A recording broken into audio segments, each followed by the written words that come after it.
than any tank, gouging out 60-meter-wide swaths of mountainside before spinning out into the air again, following the doomed Russian war machines into the abyss. A multitude of conflicting thoughts ran through his head as he waited for his companions to finish their preparations for the impending trek. First Lieutenant Gerald Yamato realized he had run out of options. As an officer of the Republic of California Air Force, his first duty was to complete his mission. Well, getting shot down in combat certainly ended my mission. He would never forget the vivid memory of enemy fire hitting Satori, and the sudden lack of control as the P-61 Eureka transformed from sleek fighter plane into burning debris falling out of the sky. Rolling the bird over so he could open the canopy, jerk his seat harness free, and drop out of the cockpit through the flames roaring back from the engine had taken less time to do than it would to describe the actions. The ache in his shoulder attested to his poor landing. Of course, there had to be boulders all over the ground. His other choice had been to land in the fast-flowing river that threaded through the boulder field. Parachuting into moving water became a recipe for disaster. He accepted the aching shoulder as a reminder of choosing the lesser of two evils. His second duty was to return to his command as soon as possible. Well, that was finally about to commence.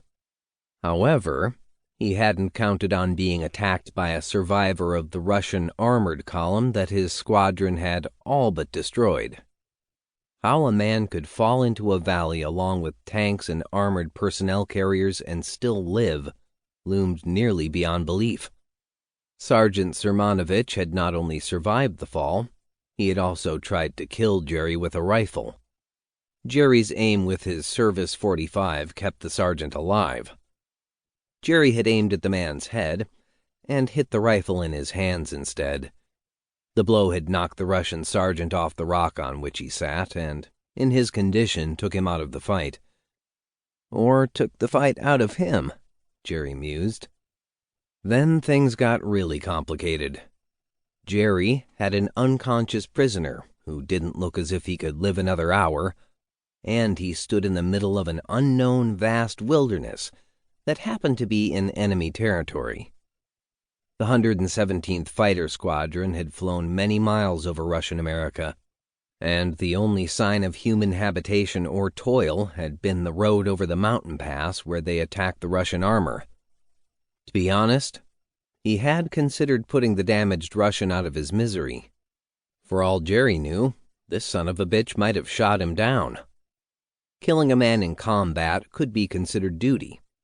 Putting a bullet through the brain of an unconscious man from 3 feet away seemed like murder.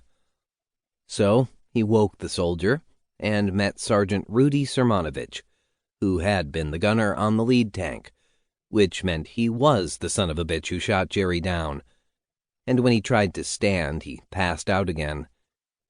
With a simple litter, Jerry dragged the mercifully unconscious sergeant back to where he had left his parachute and other gear. After a very long, exhausting time, he thought he should be in the right area, but his gear had vanished. Suddenly, a beautiful woman appeared, who had enough words of English to ask if he spoke Russian. And then he saw stars when a rock hit the back of his head. Once he regained consciousness, tied securely with his own parachute lines, he met Pelagian, a 6-foot-tall muscular man who had the blood of numerous races flowing through his veins. Piercing blue eyes and skin the shade of coffee with cream made for a very arresting figure. His wife, Boudicca, stood all of 5 feet, and with her chiseled beauty looked mostly of Alaskan native ancestry. The beautiful woman who had rendered him witless in more ways than one was Magda, their daughter. After Jerry and Rudy both explained their presence, Pelagian had freed them and offered them assistance. A great weight lifted off Jerry's shoulders at that moment. He and the sergeant just might live through this after all. When he explained that he had been shot down while fighting in aid of a Dene revolution against the Tsar,